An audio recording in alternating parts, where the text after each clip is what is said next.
Est-ce que tu connais le livre dont sont tirés ces personnages?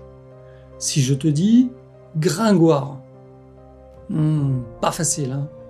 Ou alors Frollo. Si, cherche encore, je t'assure que tu connais ce livre. Si je te parle maintenant de Quasimodo, ou alors Esmeralda.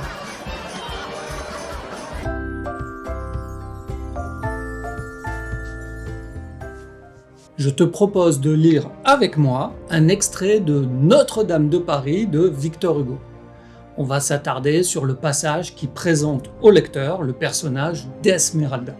Et dans le petit PDF bonus, tu vas trouver la transcription avec tout le vocabulaire expliqué et puis des phrases d'exercice avec la correction pour t'entraîner sur ce vocabulaire. Le lien pour le télécharger est dans la description. Présentation du livre Notre-Dame de Paris de Victor Hugo. Notre-Dame de Paris est un roman écrit par Victor Hugo en 1831. L'histoire se déroule à Paris au XVe siècle, autour de la célèbre cathédrale Notre-Dame. Le livre raconte les aventures de plusieurs personnages, dont Quasimodo, un sonneur de cloches bossu, et Esmeralda, une belle jeune danseuse. Le roman parle d'amour, de tragédie et de lutte entre le bien et le mal. Quelques infos intéressantes sur ce roman. Notre-Dame de Paris a été adaptée de nombreuses fois au cinéma, à la télévision et au théâtre. Et la version la plus célèbre reste le film de 1939. Le livre a aussi inspiré une comédie musicale très populaire appelée Notre-Dame de Paris, créée en 1998. Et cette comédie musicale a été jouée dans de nombreux pays et a rencontré un immense succès. Et puis la cathédrale elle-même est devenue encore plus célèbre grâce au roman, qui a contribué à sa restauration au XIXe siècle. Et puis aujourd'hui, ou plutôt le 8 décembre 2024, la cathédrale devrait rouvrir au public 5 ans après le tragique incendie qui a ravagé son clocher. Lis en même temps que moi. Prends le temps de prononcer chaque phrase.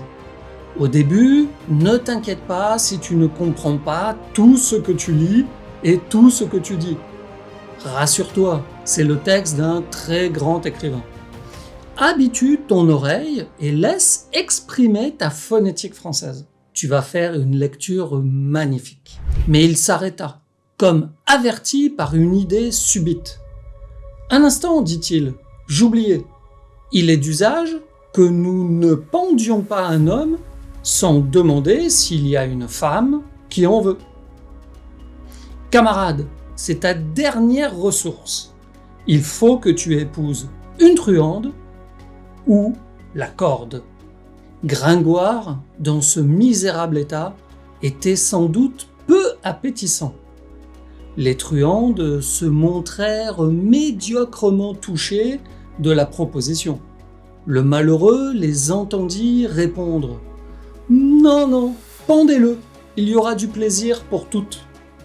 3, cependant, sortirent de la foule et vinrent le flairer.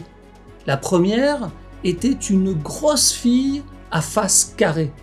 Elle examina attentivement le pourpoint déplorable du philosophe. La souquenille était usée et plus trouée qu'une poêle à griller des châtaignes.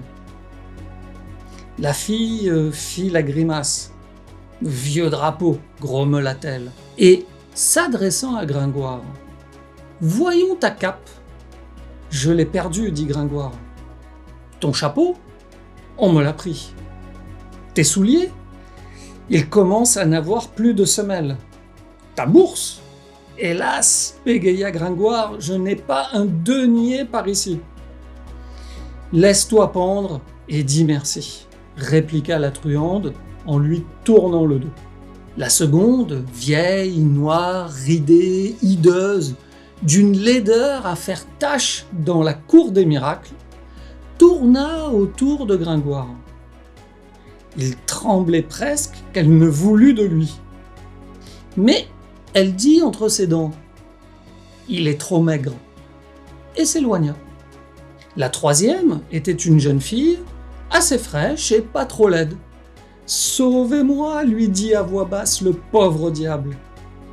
Elle le considéra un moment d'un air de pitié, puis baissa les yeux, fit un pli à sa jupe et resta indécise. Il suivait des yeux tous ses mouvements. C'était la dernière lueur d'espoir.